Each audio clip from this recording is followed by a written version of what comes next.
Pipe Nutter here, or Glenn. I don't know why I keep on saying that, most of you know who I am by now. It's about 2 o'clock in the morning, it's freezing cold, and I can't sleep. So I thought, well, I'll come down here and talk to you guys. So I was thinking about what I could talk about, and it struck me that I haven't done a video just talking about pipes for a while. So what I thought I'd do is after we moved down from the little town we were living in, Kingaroy, down to Brisbane, I started having a few issues with my pipes. So I want to talk to you about that and get your feedback and your input and see if you guys have had similar experiences. So stick around, we'll have a bit of a chat. I'm recording on my SLR and the screen doesn't flip around, so I can't tell whether it's actually recording or not. So I just spent the last 10 minutes dribbling on and not realising it was not recording. So my grand little tin opening is now already opened. So and I'm smoking it. So what did I say? Alright. I am smoking some GLP's Sixpence. It has been blended by Cornell and Deal. And well, I don't get on with Cornell and Deal very well. So I lit this bowl up and I've been slowly puffing on it, and it's surprising me. It really is. For the Aussie guys that are watching, and I'm going to be gearing up to do a lot more stuff aimed at the Aussie guys, because a lot of them are actually making themselves known to me now. Yeah, either here on YouTube or through other forms of media such as Facebook or Instagram. A lot of those guys have not had access to tobacco that I've got, so I'm gonna start showing a lot of stuff that they don't have or have not seen yet, or not have the option to try it. So as I said, I'm smoking GLP Sixpence. It's a broken flake.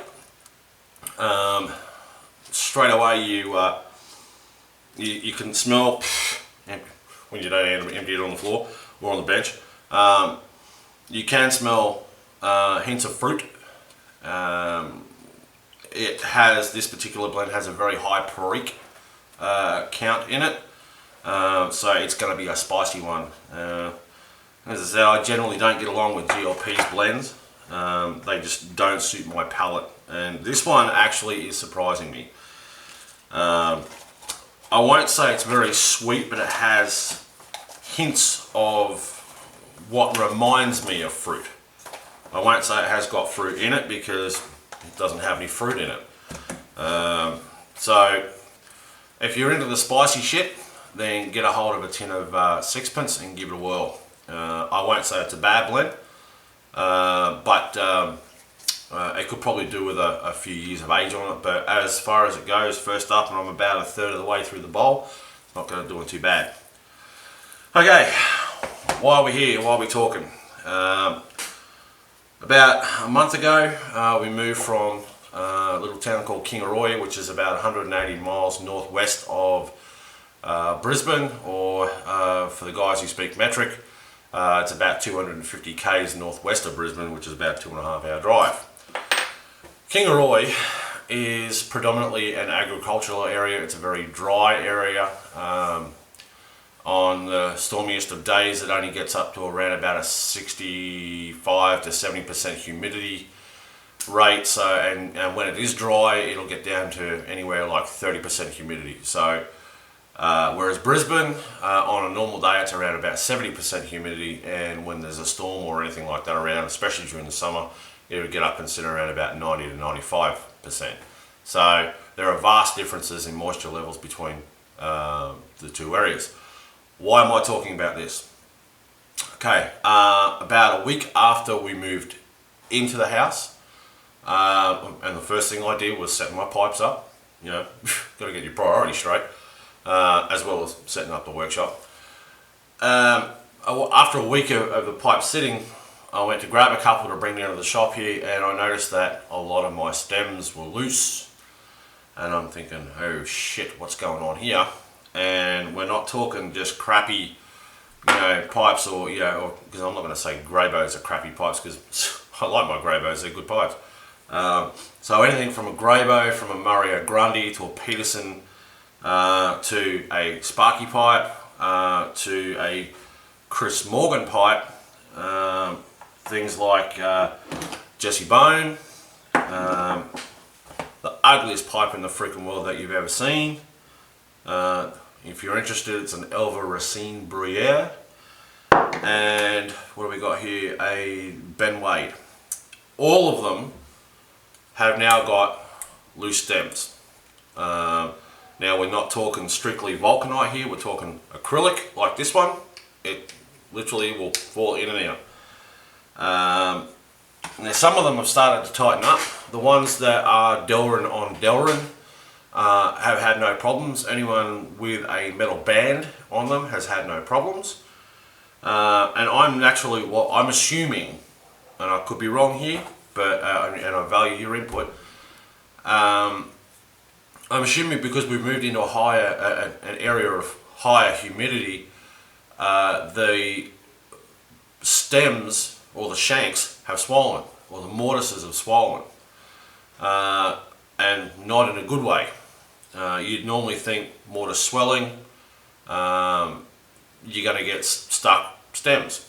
Well, it appears that it's happened the other way around. Now, and I'm not that I'm gloating here, I have quite a few pipes to get through on a monthly basis as far as rotation is concerned. So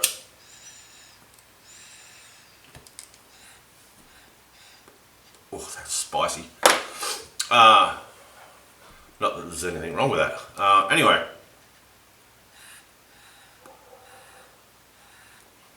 I got talking to Scott, or Sparky Pipes, about this.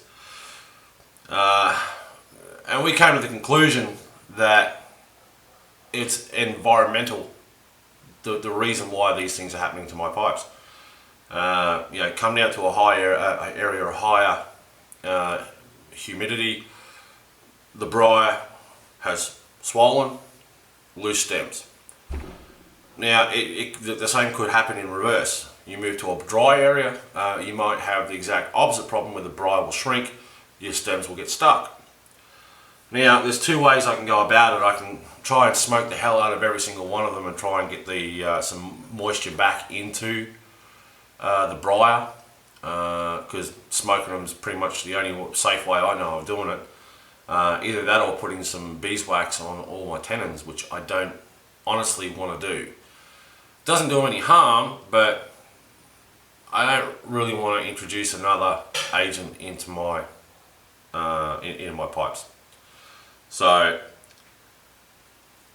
that's the way I'm looking at doing it. It's just trying to smoke them as much as I can, and hopefully the area will dry out. We're supposed to be in the middle of winter, which is the driest time here, and it's been humid as shit. So that's just the way it goes.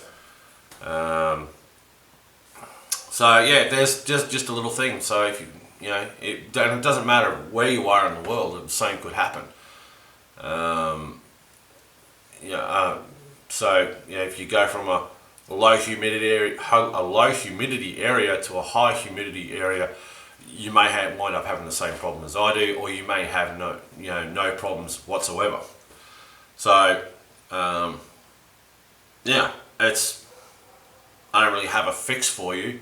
It's just something that I thought was worth talking about, being that I hadn't done a talky video about a pipe or pipe stuff or pipe things in such a long time. I thought it was worth chatting about. So that and trying out this friggin' GLP's as sixpence for a first time. I'm pretty positive, I'm about 99% positive you can't get any GLPs or Cornell and Deal blends here in Australia. You got to send overseas for them. As I said, this is take 2 on this video, so I sparked it up earlier on. I'm about halfway through the bowl.